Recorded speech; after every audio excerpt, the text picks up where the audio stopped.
దోస్తులందరికీ నమస్తే. నేను మీ శోభక్క మళ్ళీ వచ్చేసిన అంటే తగ్గేదేలే. దోస్తులు, మా ఇంటి దగ్గర వర్షం పడుతుంది. దోస్తులు, మీ దగ్గర వర్షం పడుతుందా? పడే ఉంటుంది శోభక్క. మరీ నువ్వు చెప్తున్నావు మీ ఇంటి దగ్గర పడితే మా ఇంటి దగ్గర పడదా అని అంటున్నావు. ఒకటే ఊరు కాబట్టి అనుకుంటావు. వేరే వేరే ఊర్లలో ఎక్కడెక్కడ చూస్తున్నారో నా వీడియోస్ తెలియదు కదా దోస్తులు. వ్యూవర్స్ అయితే చాలామంది వస్తున్నారు, కానీ ఎక్కడి నుంచి వస్తున్నారో ప్లీజ్ నాకు కామెంట్లో మీ జిల్లా పేరు, మాది నిజామాబాద్ జిల్లా, మీ జిల్లా పేరు కామెంట్లో పెట్టుండ్రి. అయితే చూడండి ఎంత మంచిగా అనిపిస్తుందో. ఇక నేను ఆల్రెడీ స్కూల్కి వెళ్ళి వచ్చేటప్పుడే నాకు వర్షం పడుతుందని తెలిసింది. మంచి కాఫీ కలుపుకొని కూర్చున్నా.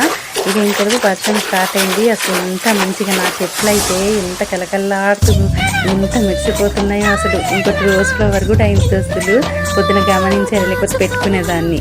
ఈ చిన్న వీడియో కనుక నచ్చితే please like, share and subscribe.